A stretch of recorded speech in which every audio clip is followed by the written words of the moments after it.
At 2:17 in the dark waters of the Persian Gulf, radar alarms screamed aboard the USS George H.W. Bush. 3 Iranian warships were closing fast. Within minutes, a confrontation would erupt that could ignite a regional war. The night began like any other routine patrol in the volatile waters of the Persian Gulf. The USS George H.W. Bush, one of America's most powerful aircraft carriers, was conducting maritime security operations alongside Allied vessels. The mission was clear: maintain stability in one of the world's most dangerous geopolitical flashpoints. But stability in this region is often an illusion. For months, tensions between Washington and Tehran had been quietly escalating. Sanctions, naval maneuvers, and harsh political rhetoric had created a powder keg waiting for a spark. Military analysts warned that a single miscalculation could trigger a dramatic confrontation. That spark may have arrived. Shortly after midnight, the carrier's radar operators detected 3 fast-moving Iranian warships entering a restricted operational zone. Initially, commanders believed it was another aggressive but symbolic maneuver, something that had happened before in these contested waters. But something felt different. The ships were moving in formation. Their communications were silent. And their trajectory was heading directly toward the American carrier group. Within minutes, alarms echoed across the massive deck of the USS George H.W. Bush. The situation had suddenly shifted from tense to potentially explosive. And the decisions made in the next few minutes could reshape the entire region. Inside the carrier's Combat Information Center, officers stared at glowing radar screens as the Iranian vessels closed the distance. Warnings were immediately transmitted. U.S. commanders broadcast multiple radio messages demanding that the Iranian ships alter course. Standard maritime protocol requires vessels to maintain safe distances from carrier strike groups. But according to internal reports, the warnings were ignored. Instead, the ships continued advancing. Some analysts later claimed that the Iranian vessels belonged to the Islamic Revolutionary Guard Corps Navy, a force known for high-risk confrontations in the Gulf. Their tactics often rely on speed, intimidation, and unpredictability. Then came the moment that changed everything.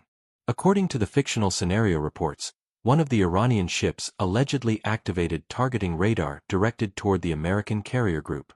4 U.S. naval commanders, that signal meant one thing: potential hostile intent. Within seconds, defensive protocols were triggered across the strike group. Fighter jets on the carrier deck prepared for rapid launch. Missile defense systems locked onto potential threats. Destroyers escorting the carrier adjusted their positions, forming a defensive shield.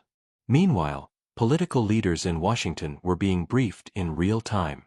The message reaching the Pentagon was simple and alarming. 3 Iranian warships were challenging a U.S. carrier. And if the situation escalated further, the world could soon witness the most dangerous naval confrontation in years. But what many observers didn't realize was that this confrontation might not have been entirely spontaneous.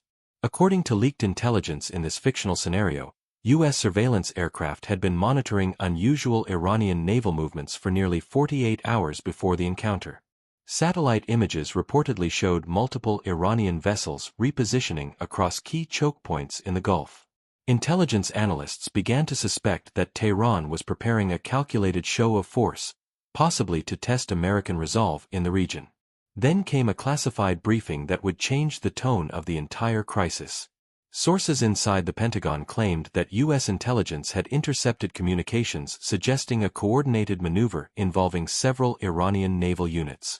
The objective, according to the intercepted signals, was to challenge foreign military dominance in regional waters. Whether this was a symbolic operation or something far more dangerous remained unclear. But the possibility of a planned confrontation forced U.S. commanders to prepare for the worst. On board the USS George H.W. Bush, the carrier strike group quietly shifted from routine patrol mode to full tactical readiness. F/A 18 Super Hornets were moved into launch positions. Electronic warfare teams activated surveillance systems. And destroyers armed with advanced missile defenses tightened their protective perimeter. Meanwhile, the Iranian ships continued closing in. The distance between the two sides was shrinking rapidly. Military analysts later said that at this moment, both sides were engaged in a high-stakes game of strategic signaling. But signaling can quickly spiral into something much more dangerous, especially when warships, missiles, and national pride are involved. And within minutes, that dangerous line would finally be crossed at 2:23 a.m. The situation reached a breaking point. According to fictional battle reports, one of the Iranian vessels suddenly accelerated toward the outer defensive perimeter of the U.S. carrier strike group. That maneuver triggered an immediate response. U.S. destroyers issued a final warning over open radio channels.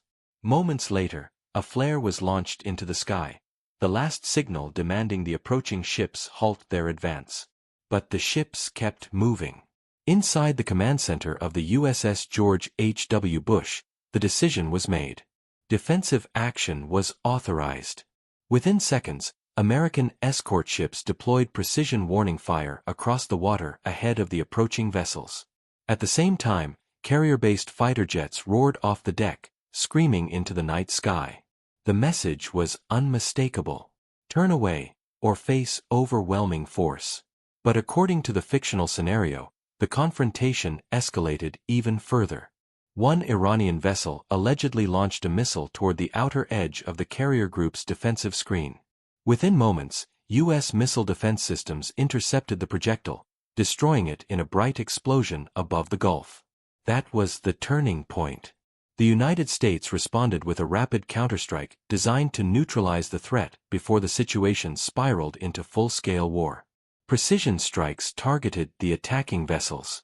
Explosions lit up the dark waters as American forces demonstrated the overwhelming power of a modern carrier strike group.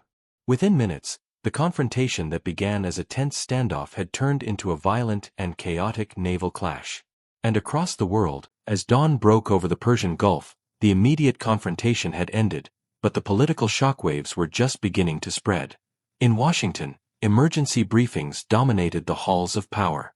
Lawmakers demanded answers about how the crisis escalated so quickly. Military officials warned that the situation remained extremely fragile.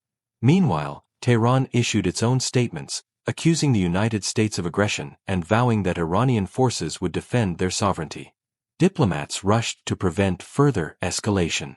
Because history has shown that naval confrontations in this region rarely stay isolated incidents. Every move is watched. Every response is calculated. And every misstep can push the world closer to a wider conflict. The question now is not just what happened that night in the Gulf, but what happens next. Will this confrontation fade into another tense chapter of U.S.-Iran rivalry, or is it the beginning of something far more dangerous? Tell us what you think. Was this a justified defensive response, or the start of a new geopolitical crisis? Comment below, share this video, and stay tuned, because this story may be far from over.